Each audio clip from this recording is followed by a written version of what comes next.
Et si les murs de votre maison absorbaient quelque chose que vous ne pouvez pas voir, quelque chose que vous ressentez sans pouvoir l'expliquer, une lourdeur dans l'air après une dispute, une fatigue inexpliquée chaque soir dans le même couloir, une tension dans votre salon qui ne disparaît jamais vraiment, même après avoir ouvert les fenêtres, même après avoir nettoyé, même après avoir changé les meubles. Les traditions du monde entier, des chamans amazoniens aux herboristes européens médiévaux, des prêtres hindous aux guérisseurs africains, des maîtres du feng shui aux sages amérindiens, ont toutes convergé vers la même réponse depuis des millénaires. Certaines plantes ont le pouvoir de transformer l'énergie d'un espace. Pas d'une façon métaphorique, d'une façon profondément réelle que la science moderne commence seulement à confirmer. Aujourd'hui, je vais vous présenter les plantes spirituelles et protectrices les plus puissantes que vous pouvez intégrer à votre foyer pour harmoniser l'énergie, purifier l'atmosphère et créer un sanctuaire de paix et de protection naturelle. Restez jusqu'à la fin, car la plante numéro 9 est une herbe si puissante que l'Église catholique l'utilisait autrefois pour protéger les cathédrales, et des soldats romains en portaient sur eux avant les batailles. Et la plante numéro 14 est un arbuste que vos grands-mères connaissaient peut-être, dont une seule branche placée à l'entrée de votre maison suffisait, disait-on, à empêcher toute énergie négative de franchir le seuil. N'oubliez pas de vous abonner, parce que chaque semaine nous explorons le lien profond entre le règne végétal et le bien-être humain, des connaissances que nos ancêtres maîtrisaient parfaitement et que nous avons perdu le réflexe de transmettre. Et avant de commencer, je voudrais vous poser une question à laquelle je vous invite à réfléchir pendant toute la durée de cette vidéo. Y a-t-il une pièce dans votre maison où vous évitez de passer du temps sans raison objective? Une pièce qui ne vous plaît pas, même si elle est bien décorée? Une pièce dans laquelle vous entrez et sortez plus vite que dans les autres? Cette intuition mérite votre attention. Et les traditions spirituelles du monde entier vous diraient que cette pièce-là est précisément celle qui a le plus besoin de ce que nous allons explorer aujourd'hui. Voici les plantes spirituelles et protectrices pour harmoniser l'énergie de votre foyer, classées des plus remarquables aux absolument extraordinaires. Numéro 20. La lavande. Il y a quelque chose de presque universel dans le parfum de la lavande. Fermez les yeux et imaginez-le. Immédiatement, quelque chose dans votre corps se relâche. Ce n'est pas un hasard. Ce n'est pas de la sentimentalité. C'est de la chimie. La lavande contient du linalol, un composé terpénique qui agit directement sur le système nerveux parasympathique, le système responsable du repos, de la digestion, de la récupération. Des études en neurosciences ont montré que l'inhalation de linalol réduit les niveaux de cortisol sanguin en moins de 15 minutes. Le cortisol, c'est l'hormone du stress. Quand il diminue, votre corps sort littéralement de l'état d'alerte.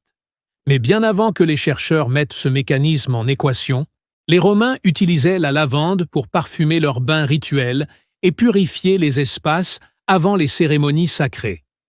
Le nom même de lavande vient du latin lavar, laver, purifier. En Provence, les femmes accrochaient des bouquets de lavande séchés au-dessus des berceaux des nourrissons pour les protéger des mauvais rêves et des esprits perturbateurs. Dans les traditions magiques européennes médiévales, la lavande était brûlée pour chasser les énergies de discorde avant les réconciliations importantes. Comment l'utiliser dans votre foyer? Placez des bouquets secs dans les chambres à coucher et les espaces de repos. Vous pouvez aussi disperser quelques gouttes d'huile essentielle dans un diffuseur en fin de journée, ou glisser de petits sachets de lavande séchés sous vos oreillers. La lavande est le point d'entrée idéal pour commencer à travailler avec les plantes protectrices. Simple, accessible et scientifiquement validé. Numéro 19. Le romarin. Le romarin est une plante qui refuse d'être oubliée. Il pousse sur des sols pauvres, sous des soleils brûlants, dans des vents marins salés qui tueraient d'autres végétaux. Et c'est précisément cette résilience qui lui a valu sa réputation de protecteur par excellence. Dans la Grèce antique, les étudiants portaient des couronnes de romarin lors de leurs examens pour stimuler la mémoire. Ce n'était pas une superstition vide de sens. Des recherches récentes de l'université de Northumbria en Angleterre ont montré que l'inhalation du 1,8 cinéole contenu dans le romarin améliore les performances cognitives et la vitesse de traitement de l'information. Une concentration de 1,8 cinéole dans le sang corrèle directement avec des scores plus élevés aux tests de mémoire. Dans les traditions européennes de protection spirituelle, le romarin occupait une place que peu d'autres plantes pouvaient revendiquer. En Espagne et en Italie du Sud, on plantait du romarin à chaque côté de l'entrée des maisons pour empêcher les sorcières et les esprits malveillants d'entrer. En France médiévale, on en brûlait dans les hôpitaux avant même que Pasteur parle de bactéries. Intuition justifiée, puisque l'acide rosmarinique du romarin a des propriétés antimicrobiennes prouvées. Il existe dans les traditions herboristes du midi de la France une pratique appelée « feu de romarin ». Après une maladie grave dans une maison, après un décès, après une période de brouille prolongée entre ses habitants, on brûlait un fagot de romarin dans la cheminée principale. On n'éteignait pas le feu prématurément. On laissait le romarin se consumer entièrement, ouvrant toutes les fenêtres pour que la fumée traverse chaque pièce. Puis on balayait les cendres dehors, et seulement après ce rituel, la maison était considérée comme prête à accueillir à nouveau la vie. Ce n'était pas de la superstition. Les particules aromatiques du romarin en combustion, bornéol, camphre, cinéole, ont des propriétés antiseptiques réelles. Les praticiens médiévaux avaient mis en équation empiriquement quelque chose que nous prouvons maintenant dans les laboratoires. Pour votre foyer, brûlez quelques branches de romarin séchées dans un plat résistant à la chaleur et laissez la fumée parcourir les pièces en stagnation. Vous pouvez aussi planter un pot de romarin près de votre porte d'entrée. Son énergie est celle de la clarté et de la protection active. Là où la lavande apaise, le romarin purifie et défend. Là où le jasmin invite, le romarin sélectionne. Ce qu'il laisse entrer, il l'a approuvé. Numéro 18. L'aloe vera. L'aloe vera est l'une des plantes les plus anciennes de la pharmacopée humaine. Des traces de son utilisation remontent à 5000 ans en Égypte, où on l'appelait la plante de l'immortalité, et on la plaçait à l'entrée des tombeaux royaux pour accompagner les pharaons dans leur voyage vers l'au-delà. Les Égyptiens ne mettaient pas des plantes insignifiantes devant leurs pharaons. Ils choisissaient ceux qui possédaient la puissance la plus grande. Dans les traditions caribéennes et sud-américaines, l'aloe vera est considéré comme un puissant absorbeur d'énergie négative. On l'accrochait à l'entrée des maisons, sur les seuils, pour attraper les mauvaises intentions de ceux qui entrent. Dans certaines traditions afro-brésiliennes, on frotte les feuilles d'aloe vera sur les murs après une querelle pour nettoyer les résidus émotionnels de la dispute. Ce qui rend l'aloe vera particulièrement intéressant du point de vue scientifique, c'est que c'est l'une des rares plantes qui absorbe le dioxyde de carbone la nuit et produit de l'oxygène en continu, y compris dans les heures sombres. La NASA l'a identifiée comme l'une des plantes les plus efficaces pour filtrer le formaldéhyde et le benzène dans les espaces clos. Ces composés chimiques, présents dans les meubles en agglomérés et les peintures, affectent la qualité de l'air et, par extension, la qualité du sommeil et l'état émotionnel général des habitants. Il y a aussi une tradition moins connue liée à l'aloe vera dans les communautés d'Amérique latine et des Caraïbes. Quand un membre d'une famille traversait une période difficile, maladie, dépression, traversée émotionnelle, on plaçait un pot d'aloe vera à l'extérieur de sa fenêtre et on observait la plante. Si elle jaunissait ou dépérissait inexplicablement, malgré des soins appropriés, on disait qu'elle avait absorbé quelque chose de trop lourd pour elle. On la remerciait, on l'enterrait, et on la remplaçait par une nouvelle. Cette métaphore n'est peut-être pas si métaphorique. Si une plante est effectivement en train de filtrer des composés chimiques négatifs, elle peut réellement souffrir de surcharge. Ce que les ancêtres lisaient comme un sacrifice de la plante était peut-être une réalité écologique. Placez un aloe vera dans votre chambre à coucher ou près de votre porte d'entrée. C'est une sentinelle discrète qui travaille sans bruit, jour et nuit, dans l'ombre. Et si un jour elle commence à décliner sans raison apparente, peut-être faut-il lui demander ce qu'elle a bien voulu prendre à votre place. Numéro 17. La sauge blanche. La sauge blanche, Salvia apiana, est la plante de purification la plus connue de la tradition amérindienne.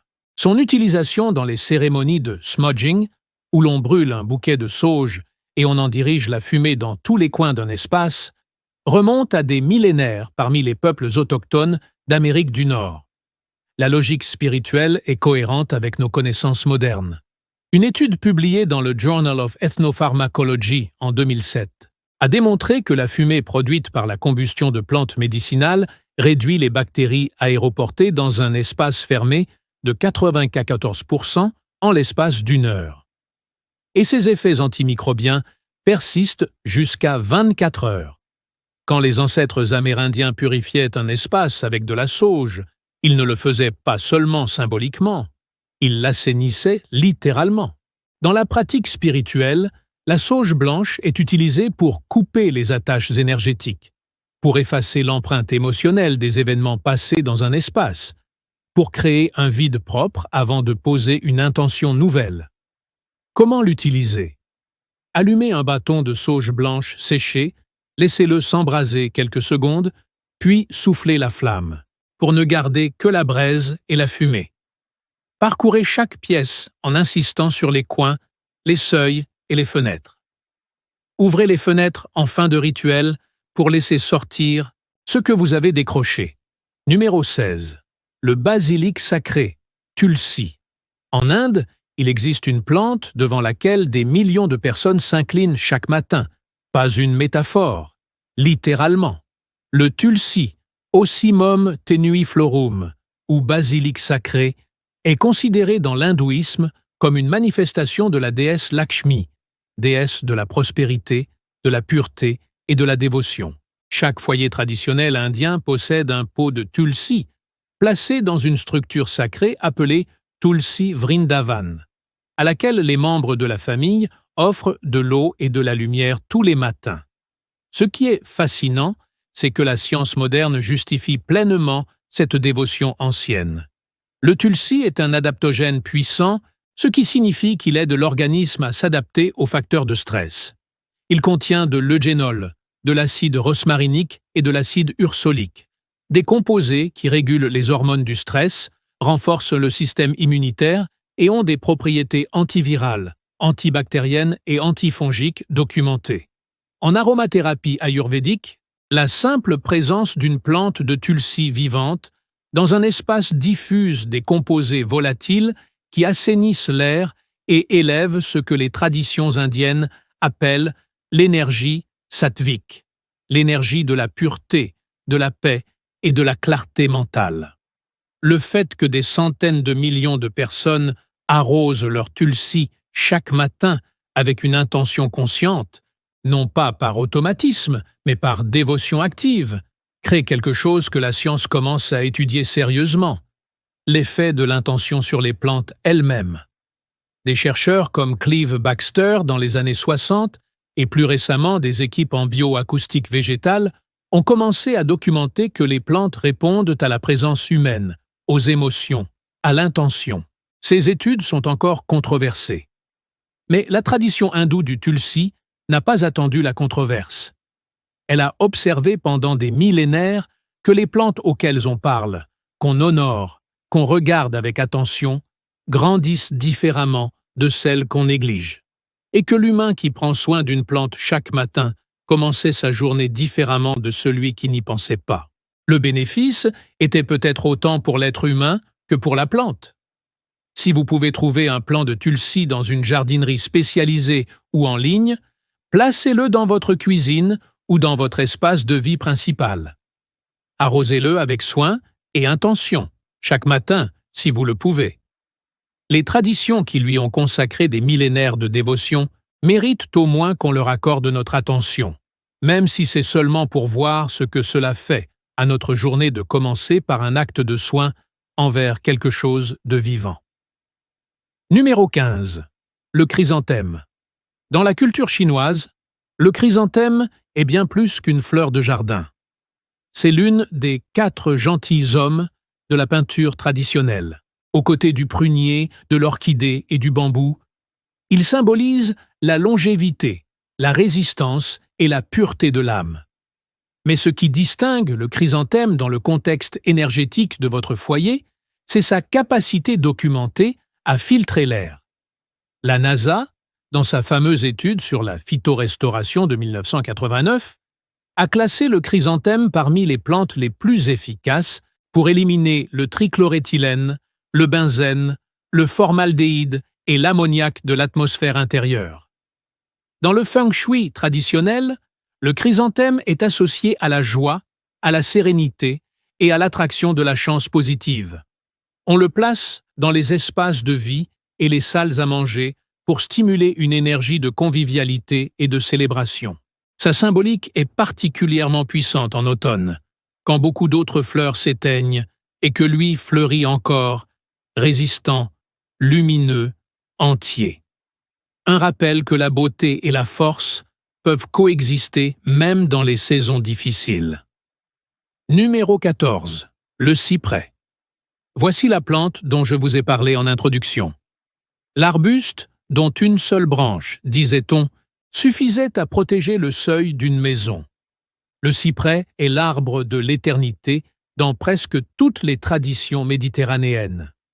Les Phéniciens le consacraient à la déesse Astarté.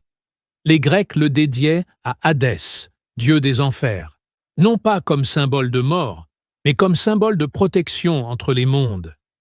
Les Romains plantaient des cyprès autour des cimetières, non pas pour pleurer les morts, mais pour les protéger et pour empêcher les énergies de la mort de contaminer les vivants.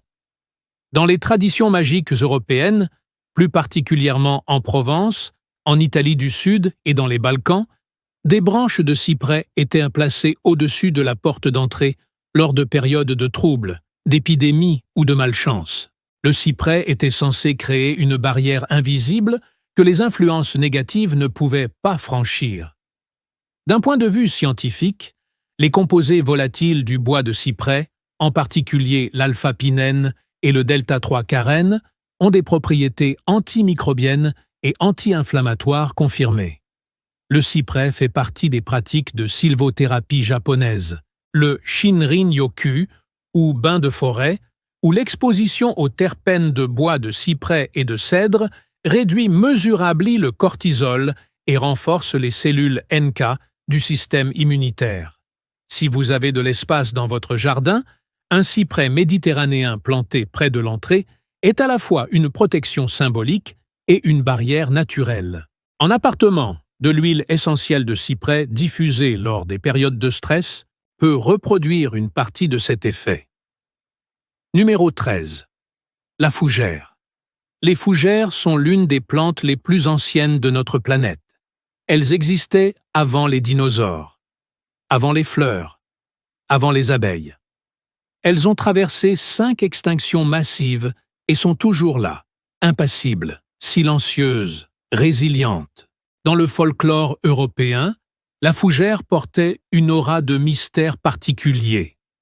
En Europe centrale et en Russie, on croyait qu'une fougère fleurissait une seule nuit par an, à la nuit de la Saint-Jean, et que quiconque trouvait cette fleur imaginaire accédait au trésor caché et à la connaissance des mondes invisibles. Au pays de Galles, les fougères cueillies à certaines périodes de l'année étaient portées comme amulettes pour se rendre invisibles aux forces hostiles. Du point de vue pratique et énergétique, les fougères sont parmi les humidificateurs naturels les plus efficaces qui existent. Elles transpirent des quantités significatives d'eau et enrichissent l'atmosphère en ions négatifs. Ces particules chargées présentes en abondance dans la nature, près des cascades, des océans et des forêts. Les ions négatifs sont associés à des états d'humeur positifs, à une réduction de l'anxiété et à une meilleure oxygénation du cerveau. Dans les espaces domestiques chargés électriquement, ordinateurs, télévision, climatiseurs, les ions négatifs sont en déficit constant. Les fougères travaillent silencieusement à les rétablir. Placez une grande fougère Boston dans votre salon ou dans n'importe quelle pièce où vous passez du temps devant des écrans. Elle absorbera les toxines, ajoutera de l'humidité et ramènera quelque chose de l'ancienne intelligence verte qui existait bien avant nous. Numéro 12. La molène. La molène, Verbascum thapsus, est une plante à laquelle peu de gens pensent, mais dont les herboristes traditionnels connaissaient intimement le pouvoir.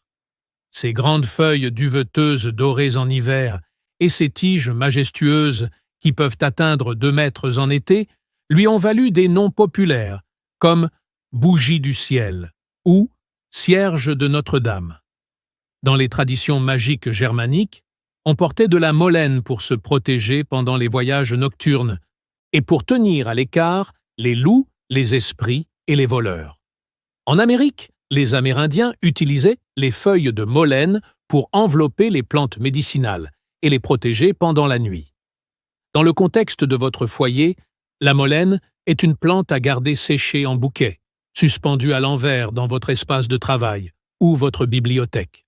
Selon les traditions herboristes européennes, elle attire la clarté intellectuelle, protège contre la confusion et renforce la concentration dans les espaces où l'on doit penser clairement. Numéro 11. Le cactus. Voici une plante qui divise.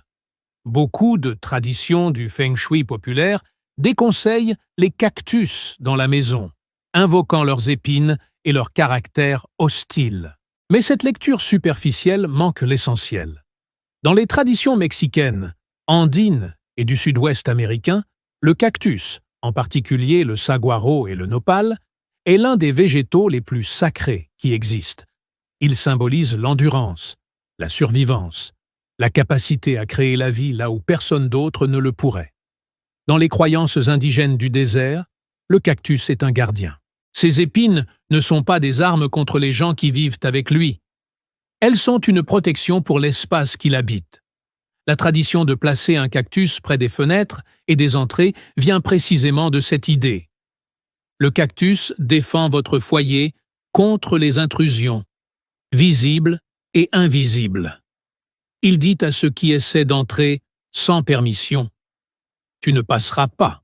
Ses besoins en eau minime en font également un symbole de frugalité et de résilience, un rappel qu'on peut maintenir sa beauté et son intégrité même dans les périodes de rareté. Placez un cactus solide près d'une fenêtre exposée au sud, en particulier si cette fenêtre donne sur une rue fréquentée ou un voisinage agité. Il filtrera non seulement la lumière, mais aussi, selon des millénaires de sagesse indigène, ce que porte cette lumière avec elle. Numéro 10. Le lierre. Le lierre a une relation complexe avec l'humanité. Dans la Grèce antique, il était consacré à Dionysos, dieu du vin, de l'extase et des forces transformatrices de la nature. Les prêtresses de Dionysos portaient des couronnes de lierre lors des cérémonies de transformation et d'initiation. Le lierre enroule, grimpe, couvre. Il transforme les murs nus en tapisseries vivantes. Il recouvre les ruines et les rend belles. Symboliquement, le lierre représente la capacité à se lier, à trouver un support et à créer de la beauté à partir de ce qui est stark et vide. Dans les traditions celtes, le lierre était associé à la protection des maisons. On en tressait des couronnes pour les portes en hiver, pour inviter la vitalité de l'éternel vert à rester quand tout le reste dort. D'un point de vue pratique, le lierre est l'une des plantes les plus efficaces pour absorber le formaldéhyde de l'air intérieur, selon les études de la NASA et d'autres institutions de recherche environnementale. Mais attention, le lierre peut être toxique pour les enfants et les animaux domestiques si ses feuilles sont ingérées. Choisissez son emplacement avec discernement. Numéro 9. La verveine. Et voici la plante dont je vous avais promis l'histoire en introduction. La plante que l'Église catholique utilisait pour protéger ses cathédrales. La plante que les soldats romains portaient sur eux avant les batailles. La verveine, Verbena officinalis, possède l'une des histoires spirituelles les plus riches de tout le règne végétal. Les Romains l'appelaient herba sacra, l'herbe sacrée. Avant d'envoyer des ambassadeurs dans des territoires ennemis, on les couronnait de verveine pour les protéger de toute mauvaise foi. Les légions romaines emportaient de la verveine enracinée dans la terre de Rome pour sacraliser les camps militaires à l'étranger. Dans la tradition druide, la verveine était l'une des 7 herbes sacrées, cueillies uniquement la nuit à la nouvelle lune, sans jamais être touchée par du métal. Elle était utilisée pour consacrer les autels, purifier les espaces rituels et protéger les chamans lors de leur voyage entre les mondes. Dans la tradition chrétienne médiévale, la verveine était associée aux larmes du Christ sur la croix et on croyait qu'elle avait poussé pour la première fois sur le Golgotha. Les clercs en plaçaient des branches dans les fonds baptismaux pour purifier l'eau sacrée. Les cathédrales gothiques, avant leur consécration, étaient aspergées d'eau mêlée de verveine pour nettoyer le bâtiment de toute énergie néfaste avant d'inviter le divin à y résider. Ce qui est remarquable, c'est que la verveine est également une plante aux propriétés pharmacologiques réelles. Les verbénalides qu'elle contient ont des effets anxiolytiques documentés. Elle est utilisée en phytothérapie pour les états de tension nerveuse et d'insomnie. Ce qui est peut-être encore plus fascinant avec la verveine, c'est la cohérence de son utilisation à travers des traditions culturelles qui n'avaient aucun contact entre elles. Les Romains, les Gaulois, les Celtes irlandais, les traditions oudou-américaines qui viennent de l'Afrique subsaharienne, tous avaient indépendamment découvert la verveine comme protectrice du seuil. Comment expliquer cette convergence universelle? Sinon par le fait que la plante fait réellement quelque chose que des observateurs attentifs ont noté, partout, indépendamment. Les traditions qui survécurent le plus longtemps n'étaient pas les plus crédules. Elles étaient les plus empiriques. Ce qui fonctionnait était conservé. Ce qui ne fonctionnait pas était écarté. La verveine a survécu à toutes les révolutions, à toutes les conversions religieuses, à tous les mouvements de modernisation. Ça mérite au moins qu'on lui prête attention. Pour votre foyer, préparez une tisane de verveine et aspergez-en légèrement les seuils de vos portes. Ou cultivez-en un pot sur votre rebord de fenêtre. 2000 ans de traditions convergentes ne peuvent pas tous avoir tort. Numéro 8. La menthe. La menthe est omniprésente dans nos cuisines, mais nous avons oublié pourquoi nos ancêtres en mettaient autant dans et autour de leur maison.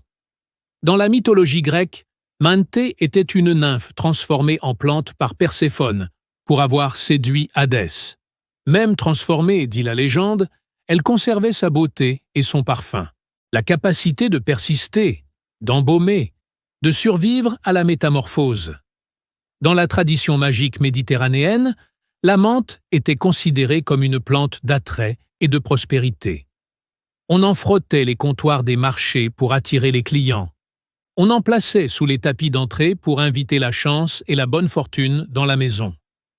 Dans les traditions oudou et vaudou américains, la menthe est une herbe du soleil, associée à la vitalité, à l'action et à la circulation positive de l'énergie.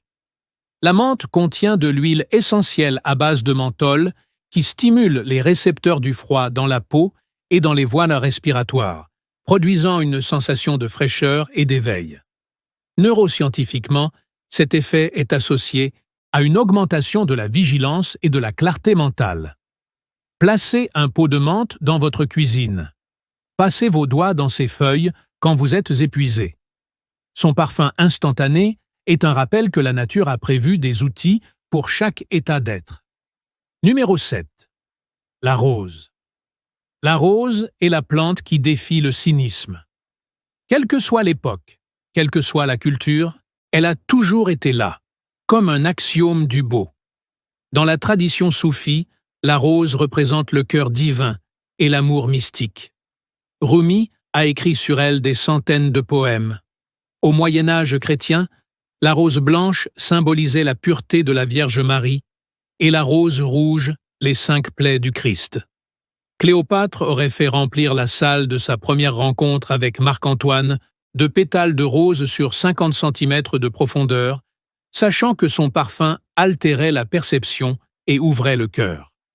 Scientifiquement, l'huile de rose contient plus de 300 composés aromatiques distincts, dont certains, comme le 2-phényléthanol, ont des effets mesurables sur la réduction de l'anxiété et l'amélioration de l'humeur, indépendamment de toute association culturelle. Des chercheurs allemands ont montré que le parfum de rose active les mêmes régions cérébrales que les émotions affiliatives. L'amour, la tendresse, la connexion. Pour votre foyer, une rose vivante dans un vase d'eau sur votre table à manger change la fréquence d'un espace de façon perceptible. Pas parce que vous croyez à sa magie, parce qu'elle est objectivement belle et que la beauté a un effet neurologique réel sur le bien-être humain. Numéro 6. Le jasmin. Si la rose est la plante du cœur, le jasmin est la plante du seuil, entre le visible et l'invisible. En Inde, les femmes tressent des guirlandes de jasmin dans leurs cheveux pour les cérémonies sacrées et les mariages. Ce n'est pas de la coquetterie. C'est une technologie de transformation. Le parfum du jasmin, diffusé depuis les cheveux, crée un champ d'attraction sensorielle qui signale la disponibilité à la connexion sacrée. Dans le soufisme persan, le jasmin est l'emblème de la nuit spirituelle, le parfum qui s'intensifie quand le monde visible dort et que le monde intérieur s'éveille. C'est pourquoi on en plantait sur les terrasses des médersas, les écoles coraniques, pour que les étudiants étudiant la nuit soient enveloppés dans cet éveil. Neuroscientifiquement, l'acétate de benzyle, l'un des principaux composants du jasmin, inhibe les neurones GABA de façon similaire aux anxiolytiques pharmaceutiques. Une étude publiée dans le Journal of Biological Chemistry a montré que les gaz dérivés du jasmin augmentaient le GABA dans le cerveau, produisant des effets calmants et sédatifs comparables à certains médicaments sans aucun des effets secondaires. Faites grimper du jasmin d'hiver sur le mur de votre chambre ou près de votre fenêtre de salon. Le soir, quand son parfum sera au plus fort, il fera quelque chose à l'air que vous respirez, que vous ne pourrez pas entièrement expliquer et que vous n'aurez pas envie d'arrêter. Numéro 5. L'eucalyptus. L'eucalyptus arrive d'Australie, mais depuis qu'il a rencontré le reste du monde au XIXe siècle, il a été adopté par presque toutes les traditions médicales et spirituelles de la planète. Dans les traditions des aborigènes australiens, l'eucalyptus est au centre de la cosmologie du rêve. Ces vapeurs étaient utilisées lors des cérémonies de guérison pour ouvrir les voies, à la fois les voies respiratoires physiques et les voies de communication avec les ancêtres et les esprits protecteurs. En Europe, quand les épidémies de paludisme ravageaient les zones marécageuses, on découvrit que les paysages plantés d'eucalyptus présentèrent des taux d'infection significativement plus bas. Les composés terpéniques de l'eucalyptus, en particulier le 1,8-cinéole ou eucalyptol, ont des propriétés antivirales, antibactériennes et anti-inflammatoires parmi les plus puissantes connues dans le règne végétal. Dans les pratiques de purification spirituelle des traditions spiritualistes brésiliens, l'eucalyptus est utilisé pour les defumaçons, les fumigations rituelles qui nettoient un espace d'énergie lourde avant les cérémonies de Umbanda ou de candomblé. La pratique australienne de la guérison par l'eucalyptus nous rappelle quelque chose d'important. La connexion entre respiration et état d'être n'est pas métaphorique dans les traditions indigènes. Elle est littérale. Ouvrir les voies signifie à la fois ouvrir les bronches pour que l'air circule librement et ouvrir la conscience pour que les informations du monde invisible circulent. Dans cette cosmologie, le corps physique et le corps énergétique partagent les mêmes voies. Ce qui fluidifie l'un fluidifie l'autre. On peut trouver cette équivalence naïve, Ou on peut noter que des millions de personnes ayant utilisé l'eucalyptus de cette façon pendant des millénaires ont observé des effets suffisamment convaincants pour maintenir la pratique à travers les générations. L'écologie indigène n'a pas eu le luxe des essais contrôlés en double aveugle. Elle a eu quelque chose peut-être plus exigeant. La réalité vécue, transmise de corps en corps, avec la responsabilité directe de ne transmettre que ce qui fonctionne. Pour votre foyer, suspendez des branches fraîches d'eucalyptus dans votre salle de bain. La chaleur de la douche libérera ces huiles essentielles et transformera votre salle de bain en une sorte de hammam naturel. Vous respirerez mieux, vous penserez plus clairement, et l'air de votre salle de bain sera littéralement plus sain. Chaque matin, en entrant sous l'eau, vous serez accueilli par une plante qui pratique la guérison depuis bien avant que votre grand-mère soit née. Numéro 4. Le bambou porte-bonheur. Attention, le bambou porte-bonheur vendu dans les boutiques, Dracaena sanderiana, n'est pas un vrai bambou. Mais ce faux bambou a une vraie histoire. Importé en Occident via les marchés d'Asie du Sud-Est, il porte les symboles et les significations du bambou véritable dans la cosmologie chinoise et japonaise. Le bambou est l'une des plantes les plus sacrées de la culture asiatique. Il est souple sous la tempête et se redresse après. Il est creux à l'intérieur, vide de prétention, mais indestructible dans sa structure.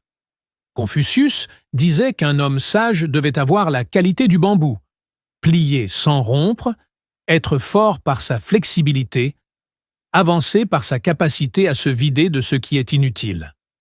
Dans le feng shui traditionnel, la disposition des tiges de bambou porte-bonheur a une signification précise. 2 tiges, l'amour et le mariage. 3 tiges, la chance, la prospérité, la longévité. 5 tiges, la santé et l'énergie vitale dans les 5 éléments. 7 tiges, la santé et l'amélioration de tous les aspects de la vie.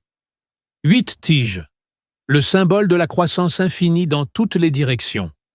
La Dracaena est également une plante efficace pour purifier l'air. Elle filtre le benzène, le formaldéhyde, le trichloréthylène et le xylène. Placez-la dans votre salon ou votre espace de travail en fonction de l'intention que vous souhaitez cultiver. Il y a quelque chose de profondément intelligent dans le fait que la tradition du feng shui choisisse une plante non pas seulement pour sa beauté ou son parfum, mais pour le message codé dans sa forme. Le bambou grandit verticalement, en segments discrets, chaque nœud marquant une étape franchie, chaque section une période vécue et dépassée. Regarder une tige de bambou, c'est voir matérialiser la philosophie de la progression par étapes. Rien ne saute de la graine au sommet. Il y a des pauses, des nœuds, des consolidations, et puis une impulsion nouvelle vers le haut. Quand vous placez du bambou dans votre espace de travail, vous n'installez pas seulement une plante décorative. Vous installez un rappel architecturé, dans le végétal, de la façon dont la croissance durable fonctionne réellement. Numéro 3. La sauge commune. Ne confondez pas la sauge blanche, Salvia apiana, la sauge californienne, avec la sauge commune, Salvia officinalis, qui pousse dans vos jardins méditerranéens et vos cuisines. La sauge commune est peut-être l'herbe spirituelle la plus anciennement documentée d'Europe. Son nom latin salvia vient du latin salvere, guérir, sauver. Les Romains la récoltaient selon des rites précis, jamais avec du fer, toujours en vêtements blancs, les pieds nus sur la terre, après avoir offert du pain et du vin. Pourquoi un tel protocole pour une herbe de jardin ordinaire? Parce qu'ils n'y voyaient rien d'ordinaire. L'école de Salerne, la première université médicale d'Europe, fondée au Xe siècle en Italie du Sud, avait comme devise « Cur moriatur homo qui salvia cresci un horto ». Comment peut mourir un homme qui a de la sauge dans son jardin? La sauge commune a été utilisée dans les traditions européennes pour chasser les mauvais esprits, purifier les maisons après un deuil et marquer les transitions importantes de la vie. Après la mort d'un proche, On brûlait de la sauge dans la maison pour permettre à l'âme de partir paisiblement et pour que les vivants puissent recommencer. Ses propriétés pharmacologiques sont impressionnantes. Antimicrobien, antioxydant, amélioratrice de la mémoire, régulatrice hormonale chez les femmes en période de ménopause. Une étude publiée dans Pharmacology, Biochemistry and Behavior a montré que des extraits de sauge améliorent la mémoire immédiate et la mémoire de travail chez des sujets sains. La sauge a aussi une dimension temporelle que peu de plantes possèdent. Elle vit longtemps. Un pied de sauge bien établi peut vivre 10, 15, 20 ans. Certains pieds anciens dans les jardins monastiques méditerranéens ont plusieurs décennies. Il y a quelque chose de particulier dans l'idée de cultiver une plante qui outlive les saisons de votre vie, qui voit vos enfants grandir, qui est là quand vous revenez après de longues absences, qui porte la mémoire de tout ce qui s'est passé dans ce jardin. Dans les traditions du sud de l'Italie, on disait « Là où la sauge prospère, le maître de maison prospérera ». Ce n'est pas un effet magique automatique, c'est une observation métaphorique profonde. La sauge ne prospère que dans les jardins qui sont soignés, dans les maisons où l'on fait attention aux détails, où l'on revient régulièrement prendre soin de ce qui vit. La prospérité de la sauge révèle la qualité de l'attention portée à l'ensemble. Plantez de la sauge dans votre jardin ou sur votre balcon. Utilisez-en dans votre cuisine, pas seulement comme condiment, mais comme rappel quotidien que les plantes qui nourrissent le corps nourrissent aussi l'esprit. Et observez comment elles poussent. Elle vous dira des choses sur vous-même que vous n'auriez peut-être pas lues autrement. Numéro 2. Le frankincense, ou encens de Boswellia. Le frankincense, Boswellia sacra, est l'encens des rois, littéralement. Il était plus précieux que l'or dans l'Arabie antique.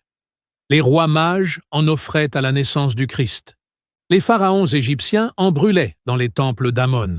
Les prêtres hébreux en composaient l'encens sacré du temple de Jérusalem. En Inde, il est utilisé depuis 4000 ans dans les rituels védiques. Toutes ces civilisations, sans communication entre elles, ont convergé vers la même plante pour leurs rituels les plus sacrés. Cette convergence n'est pas un accident. Le frankincense produit du boswellic acide et de l'incensol acétate. L'incensol acétate, quand inhalé, active les canaux ioniques TRPV3 dans le cerveau, produisant des effets psychoactifs réels. Réduction de l'anxiété, augmentation de la chaleur émotionnelle, sentiment de connexion à quelque chose de plus grand que soi. Une étude publiée dans FACEB Journal a montré que ces effets sont spécifiques à ce composé et distincts de tout effet placebo. Les mystiques qui brûlaient de l'encens de frankincense ne créaient pas simplement une atmosphère. Ils modifiaient la chimie de leur cerveau pour faciliter l'accès à des états de conscience élevés. Ce qui est particulièrement significatif avec le frankincense, c'est qu'il représente peut-être le lien le plus direct entre le rituel et la neurologie.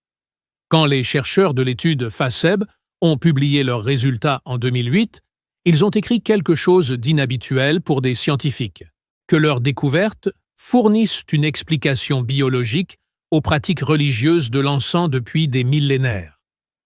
Non pas, cela pourrait expliquer pourquoi les gens croyaient que ça marchait, mais cela explique pourquoi ça marche. Ce glissement est énorme. Il transforme des millénaires de pratiques spirituelles non pas en crédulité collective à démonter, mais en observation empirique sophistiquée des faits réels que nous venons seulement d'identifier chimiquement. Les temples, les cathédrales, les mosquées, les synagogues, tous brûlent de l'encens. Toutes ces traditions ont compris intuitionnellement que modifier l'air d'un espace change l'état intérieur de ceux qui s'y trouvent, que la frontière entre l'espace et la conscience est poreuse, que ce qu'on respire, on le devient, au moins partiellement. Brûlez des grains de frankincense pur dans votre maison sur un charbon naturel. Ouvrez un espace intérieur. Posez une intention. Et laissez cette résine faire ce qu'elle a fait pour l'humanité depuis des millénaires, ce n'est pas une régression vers la superstition. C'est un retour vers une technologie de transformation que la modernité avait oublié de tester avant d'écarter. Numéro 1. La plante la plus extraordinaire. Et c'est une qui pousse probablement déjà dans votre jardin. Le géranium rosa. Pelargonium graveolens. Ce n'est pas une plante spectaculaire au premier regard. Pas de symbole royal, pas de légende épique de conquérant. Juste des fleurs roses modestes sur un arbuste aux feuilles veloutées qui sent si fort que vous hésitez presque à le toucher. Mais c'est précisément dans cette discrétion que réside sa plus grande magie. Dans les traditions du Maghreb, Maroc, Algérie, Tunisie, le géranium rosa est l'herbe protectrice par excellence du foyer. On en suspend des bouquets séchés dans chaque pièce. On en distille l'hydrolat pour purifier les maisons, après la maladie, après un deuil, après un conflit. Dans les cérémonies de guérison berbère, le géranium rosa est brûlé pendant que les femmes du village encerclent la maison en chantant, pour former une barrière d'énergie aromatique que le mal ne peut pas traverser. Dans les traditions de magie végétale européenne, le géranium rosa est associé à l'amour, à la fertilité et à la protection des femmes et des enfants. On le plantait sous les fenêtres des chambres des jeunes mères pour les protéger pendant la vulnérabilité du postpartum. En Angleterre victorienne, les géraniums sur le rebord des fenêtres étaient un signal de bienvenue, mais aussi un filtre. Leur parfum fort repoussait les insectes porteurs de maladies et, croyait-on, les esprits de mauvaise volonté. Mais voici ce que la science dit du géranium rosa, et c'est là que tout bascule. L'huile essentielle de géranium rosa est l'une des plus complexes de toute l'aromathérapie. Elle contient du citronellol, du géraniol, du linalol, de l'isomantone, plus de 200 composés actifs. Des recherches menées à l'Université de Saint-Étienne en France ont montré que l'huile essentielle de géranium rosa possède des propriétés antifongiques supérieures à certains antifongiques cliniques contre des souches résistantes.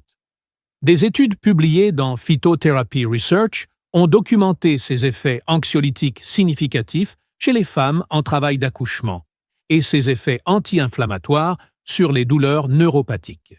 Et le plus remarquable, une étude sur l'aromathérapie clinique a montré que l'inhalation d'huile essentielle de géranium rosa pendant 30 jours consécutifs réduisait de manière statistiquement significative les scores d'anxiété, les marqueurs d'inflammation et améliorait la qualité du sommeil chez des femmes ménopausées. Ce n'est pas une plante marginale de folk médecine. C'est une plante dont la complexité chimique surpasse celle de la plupart des autres plantes aromatiques que nous connaissons. Et pourtant, elle coûte presque rien. Elle pousse dans n'importe quelle pot. Elle se multiplie à l'infini par bouturage. Elle fleurit du printemps à l'automne sans presque aucun soin. Voilà la vraie signature des plantes protectrices les plus puissantes. Leur générosité est inversement proportionnelle à leur reconnaissance. Elles offrent tout, demandent peu et restent là, silencieuses et efficaces, pendant que nous cherchons ailleurs des solutions à ce qu'elles ont déjà résolu. Votre foyer est un organisme vivant. Il respire à travers vous et vous respirez à travers lui. Ce que vous choisissez d'y placer, la qualité de l'air, les parfums, les formes, les couleurs, les matières, affecte votre chimie cérébrale, votre système nerveux, votre sommeil, votre humeur, votre capacité à vous reposer, à aimer, à créer.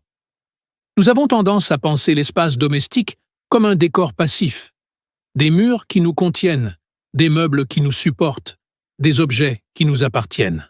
Mais les traditions spirituelles du monde entier ont une compréhension radicalement différente. Pour elles, la maison est active, elle absorbe, elle accumule, elle retient. Elle garde la mémoire des émotions vécues entre ses murs, les rires et les larmes, les querelles et les réconciliations, les nuits d'insomnie et les matins de joie. Et si cette conception n'est pas purement symbolique, Si les murs absorbent effectivement des composés volatiles émis par nos corps sous le stress, si les tapis et les rideaux retiennent des particules liées aux états émotionnels intenses, alors purifier son espace avec des plantes aromatiques n'est pas une métaphore. C'est de l'hygiène de l'air, à sa forme la plus ancienne et la plus élégante. Il y a une citation attribuée à l'herboriste hildegardienne allemande Hildegard de Bingen au XIIe siècle qu'on pourrait traduire librement ainsi: que votre maison soit remplie de verdure vivante et l'espace ne pourra que refléter la vitalité de ce que vous y avez planté. Elle ne parlait pas d'esthétique, elle parlait d'écologie intérieure, d'une relation consciente entre l'humain et le végétal dans l'espace partagé du foyer. Les traditions spirituelles du monde entier l'ont compris bien avant la neuroscience, pas par superstition. Par observation attentive, répétée sur des centaines de générations, de ce qui fonctionne. Quand les chamans amazoniens remplissent leurs malokas d'herbes aromatiques, quand les prêtresses indiennes arrosent leur tulsi chaque matin, quand les femmes du Maghreb suspendent du géranium rosa dans chaque pièce, elles ne pratiquent pas un folklore dépassé. Elles maintiennent une technologie de soins que nous sommes en train de redécouvrir avec des microscopes et des instruments de mesure. Commencez par une plante, juste une, pas nécessairement la plus exotique ou la plus difficile à trouver. La lavande, la sauge, le géranium de votre balcon. Placez-la consciemment, avec intention, avec la conscience que vous faites entrer un être vivant dans votre espace et que cet être va travailler pour vous d'une façon que vous n'avez peut-être jamais vraiment considérée. Observez ce qu'elle fait à l'espace dans les semaines qui suivent. Observez ce qu'elle fait à vous. Et si vous ne voyez rien, changez de pièce. Essayez un autre emplacement. Les plantes, comme les gens, ne donnent pas le meilleur d'elles-mêmes partout et dans n'importe quelle condition. Elles ont leurs préférences. Et trouvez le bon endroit pour la bonne plante. Et peut-être la première leçon de ce travail, apprendre à écouter ce qui vit avec nous. Et abonnez-vous, parce que la semaine prochaine, nous allons explorer les plantes que vos ancêtres cultivaient, non pas pour la table, mais pour l'âme.